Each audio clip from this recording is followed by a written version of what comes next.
Hey guys, what's up? It's Angel here. I want to talk to you guys today about starting your career in the restaurant industry. Please don't mind the background. Please don't mind my crazy reflection on my glasses. But okay, so if you are interested in starting a career in a restaurant as a server, a hostess, a waitress, anything that is considered front of house, which means you're working in front of customers, you're dealing with customers, you're not in the kitchen. Pretty much, if you're not in the kitchen, you're front of house, okay? So the thing is, anybody can work in the front of house. You don't need to have experience to work in the front of house just to get started. It's the first place that you can start. And fair warning, if you think getting a job in the kitchen is gonna help you get to the front of house, it's definitely not. So stay away from dishwashing positions. Once you take a job as a dishwasher, you are now a dishwasher. So, nothing wrong with being a dishwasher. I promise you that. But if that's not your goal, if your goal is to be a server, a waitress, you're looking to make cash, then yeah, stick to your goal. All right, I'm going to tell you everything you need to know so that you can get a job in the restaurant industry as fast as possible, but also you'll be prepared and confident and be able to sustain your job and keep your job. So, let me talk more about why I'm doing this. My name is Angel Julian. I've worked in the restaurant industry since I was 15 years old. I got my first job in the restaurant industry. I was working for this restaurant called PTCO, and it was a fine dining Italian restaurant. And to my surprise, that's not what I thought my first job would be. When I was looking for a job at 15 years old, I was still looking at the newspaper, So I pulled out the newspaper and I started looking, and I circled places that I thought, would hire a 15-year-old with no experience. So there was this ad that this restaurant was looking for somebody who could prepare desserts. Now, I've never worked in a kitchen. I don't know anything about desserts, but I figure how hard can it be to put a piece of pie on a plate and put some whipped cream on there. So I put it on my list. Now, I had a long day. Obviously, I'm 15. I was in high school. I lived in a more rundown, part of town, low income. So I had to take 2 buses most of the time to get anywhere I had to go. I made a list of all the places I was going to go. I had my, I think I had a cover letter, some sort of resume. Even at 15, I was able to put something on there. This is what I've been doing. This is what I'm involved in. So even if you're 15, 16, 17, 18, 19, 20, put things on there that you spend your time doing. Even if you haven't had a job yet, put anything on there where you've volunteered, where you've helped out at school, if that's in a school play. Anything, even if you read to your younger brothers and sisters, anything that shows I'm a responsible person. I volunteer at the church, anything. So if you play sports, put how long you've been in sports. Some of you maybe been playing sports for 5 years. That shows commitment, dedication, etc., etc. So I'm going to teach you guys creative ways to boost your resume. So yeah, I forget, what was I talking about? So my first job, yes, I was 15, and I had my list, and I had my bus pass, and I was ready to go. So I don't remember all the places I hit that day, but I remember I had my letters, my resume, and I was ready to go. And I put out all my resumes. And then there was one last place to go. And after a long day of resumes, you know, it's easy to get tired and you just want to go home. You feel like you've put in enough effort. You know, I already did 4 applications today. That's good. I'll wait for somebody to call me back. That's the wrong attitude. You are always looking for a job until you get hired. You are hustling until you get hired. There's none of this, I worked hard enough today. Not when you need a job, and you need a job now. So, I decided to go, and I didn't know. It was a new part of town I hadn't been in, because it was the richer part of town. It was the nicer part of town, you know, so I hadn't been over there. I didn't know about this restaurant at all. So when I get off the bus, I'm looking for this restaurant, and I'm looking, and then I see this restaurant. I'm like, it's all glass, like exteriors all glass, and you could see through the crystal clean windows, and on the tables you can see fancy glasses and wine glasses and plates and, you know, cloth, tablecloth napkins, and, you know, it's really intimidating. You know, I'm a little 15-year-old girl from the hood, you know? So I was just like, all right, I'm already here. Let me just go drop off my application. I'm not gonna, you know, I'm not gonna make no fuss. So anyways, I do that. I go in there. I fill out the application. I drop off my stuff. And I think I briefly had a conversation with somebody. I really don't remember. So anyways, I went home and I didn't think nothing of it. I got a phone call. They asked me to come in about the desserts. They said, are you interested in doing the desserts? Can you come in for an interview? So I said, yeah, sure, great. So I'm happy. I'm like, oh, great, desserts. So I go there after school and I'm talking to the owner. Now, this is rare. Usually the owner is not involved. It's usually the manager. But sometimes when it comes to hiring, the owner will maybe hire some people.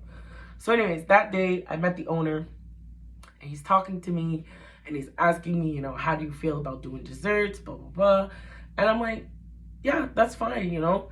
And I don't know what happened. We're talking about desserts, and conversation was going fine. And then somewhere between our conversation about desserts and the day that I started, he had asked me if I was okay doing a different position.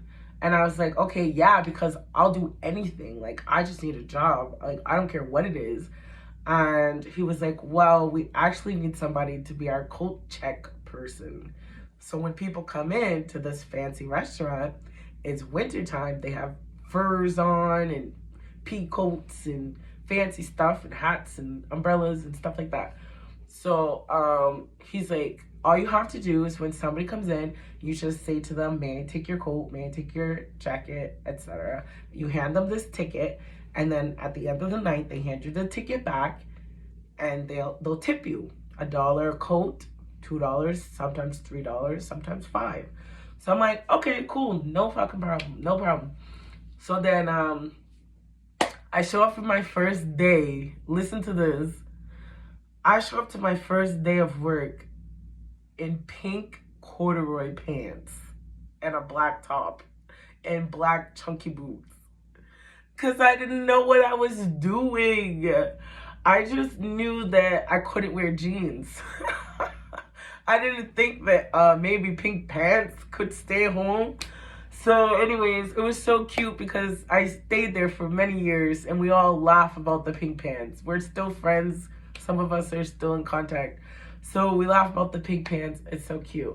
So anyways, long story short, I took the job as a coat checker.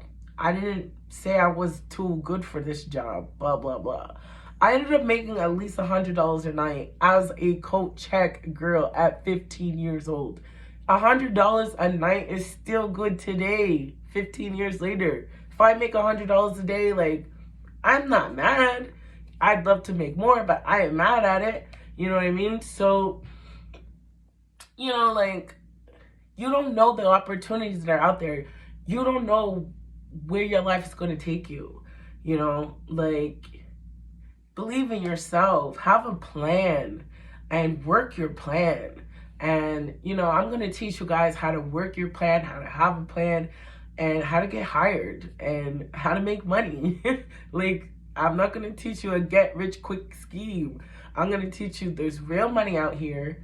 And this is how you play the game. This is how you talk to people. This is what they want to hear. This is what they want to see. And, you know, this course is for people who basically have no experience in restaurants other than dining in a restaurant. So if you don't know what a hostess is, a server, a waitress, front of house, you know, SOS, things like double, triple, or I don't know, just like twist, tall, I don't know, just different stuff. So I'm going to be covering in this course. We'll be talking about the different positions that you'll be interacting with. So when you show up day one, you'll already kind of know, okay, that person's a manager, that's a supervisor, that's the chef, da-da-da. So we'll get there. This is a great course for people who, you know, want to be in fast food even. Fast food is a little bit different, but customer service is still the same ideas about how, you know, how you can make this work for you kind of thing. Obviously, you don't get cash in a fast food restaurant, but they are everywhere. So, you know, it gives you the opportunity to move around. So there's an opportunity, and franchises give you an opportunity to go up in the company, especially if you're proactive and you can see beyond the minimum wage job at the beginning. Okay, so anyways, fast food jobs are not as bad as people try to make them seem. Like, oh my God, what are you gonna do? Work at McDonald's? Like, as if it's the worst thing to work inside a warm building around good, like, food. Okay, anyways. Alright, so I want to teach you guys, you know, the basics of a restaurant, the bartender. I'll teach you what you'll need in terms of, you'll need alcohol training, certification in order to serve alcohol in the province, period. And I think you can just pay for it online and take the course. I don't know how many hours it is, like 10 hours, I don't know. Some restaurants offer it, but these days I don't think anyone offers it in person, barely ever. So that's an investment that you'll have to pay. I don't know how much it is, I'll find out. But you'll have to pay for that no matter where you work. So if you already have that, you know, that's gonna give you a leg up, because if somebody wants to hire you and they find out you don't have that training, now they have to wait for you to take that training. And they might, but it's so much nicer if they don't have to, you know what I mean? Because the competition is fierce. So put yourself ahead and get that course out the way. What else was I gonna say? Things that can put you ahead as a server, knowing your wine list. So being familiar with the wines that people most likely will want to drink. That's not to scare you. You don't need that. You don't absolutely need that. I'm just saying, if you want a leg up, having wine knowledge is good. Having any bartending knowledge is good. You know, what goes into a margarita, you know? So having these basic knowledge of things that people ask for all the time is going to be good for you no matter where you work. But it's not necessary to get started. So I'll teach you what you need to get started. You're gonna need non-slip shoes, sneakers. You can buy them at like Walmart usually, or other places that sell like workplace shoes, maybe Marks. But yeah, definitely invest in like a decent pair of shoes, but you'll probably be replacing your shoes often because you're using them every day, 8 to 10 hours a day. They get dirty and wet and, mucky. That's just how it is in a restaurant. You go in the kitchen, they're cleaning up at the end of the night, you're walking through the water. Yeah, so make sure you have professional shoes. Should be like 60-80 bucks. And then an apron is always good to have. Some places will give you an apron, but don't count on it because people usually just leave and they don't return their aprons. So then, there's no aprons around. So it's good to have an apron if you're ready to get started today. Like, it's always best to be ready today. Like, especially in the restaurant business, because there have been times where I've been hired on the spot many times. I've been asked, can you come in? Can you start now? Can you come this afternoon? Can you come back in 4 hours? They want to see you're ready. If you're already wearing a black top with some pants and black shoes, they can see you as part of their team already. And it minimizes their anxiety because the person who's hiring you, they have a boss. So they're responsible for everybody they hire and everybody they add to the team. So it's like, if you can satisfy their questions early, ahead of time, then they're willing to help work with you. So even if you're brand new, the fact that you're showing up ready, prepared, even considering that you could start right now, that just shows people that you're serious, you're ready, and that's the kind of attitude that, thrives in the restaurant industry. People in the restaurant industry are often go-getters. Like, they're using this job as an opportunity to save money for something else. That's why restaurants get a bad rap, because people are always in transitions of their life.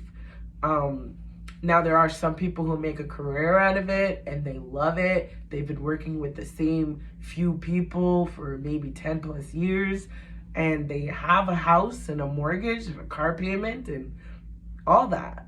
But their knowledge of food and wine and proper table etiquette, customer service, reliability, consistency, these things are high. So, you know what I mean?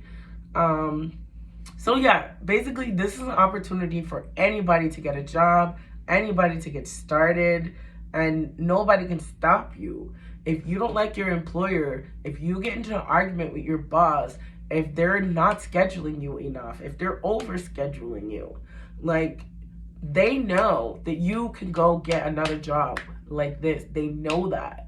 So if you're a good worker for them, you bring in business for them, regular customers, you're getting great, reviews. Customers say, I love you, can I sit in your section? These things, like, you know what I mean? So yeah, you can definitely have a career as a server, and there's nothing wrong with that. The cash is the best, and being able to move to a new city, get a roommate, and go out and get a job the same day. And where can you do that? Tell me where you can do that. Especially if you speak a second language and you can go even more places, you know what I mean? Like hotels, you can work in hotels, you can work in resorts, where you can live and work there. So if you're trying to save money and pay off school debt, loans, after you graduate, before you go into your career, you can spend a year or two, at one of these resorts and just stack your money. That way, when you're done, you can actually afford to live in a decent place while you're building your career. Because the problem is, we go to school and then we get out of school and we really don't have money to pay our rent until we go up in our careers. But we need the experience to go up we need those years. So anyways, this is to help you have creative solutions to what you want to do. You could be a server / waitress. You could be a bus person, girl or boy. I was a bus person before I was a server, and I was very, very good at that job, and I like that job. You don't have to talk to customers, which is great if you're more shy, socially awkward, anxious, any of these things. You still get paid tips and cash. You can still get hired on the spot as a busser and start working that same night because it's busy and they need somebody to pick up the glasses and the plates. And it's, you know, it has a system. People think it's an easy job, and it's not. You have to be organized. You have to be cool under pressure because it gets busy out of nowhere. Like there could be an event going on in town, and your manager does their best to know what's going on, but some managers are not good at that. They just wake up and hope the day goes well. They don't know if there's a concert in town that's going to make your restaurant overflow in 2 hours when it gets out. See what I'm saying? So yeah, so anyways, I'm going to teach you guys everything that you need to know to get started. And I'll be doing an online course that you can do on your own, and I'll spell everything out for you guys and answer basic questions you may have. And then I will be doing a in-person training class on April 13th in Antigonish. So if you're interested in that, make sure you contact me. You can email me at learntoserveclass@gmail.com, and we'll make sure to get that information to you. It's going to be April 13th, and it's going to be $200 for the course, and that will give you access to the online course as well as the in-person training. The training will start around 7 in the morning. 7? No, not 7. That's too early. Sorry. 9 in the morning. It goes 9 till 7. So we have the whole day. But we will aim for 5 o'clock. But I want to have those 2 hours available in case things take a little bit longer. And that's fine, you know. So if you have to leave a little bit early, anything like that. But yeah. So thank you guys, and I hope to see you there.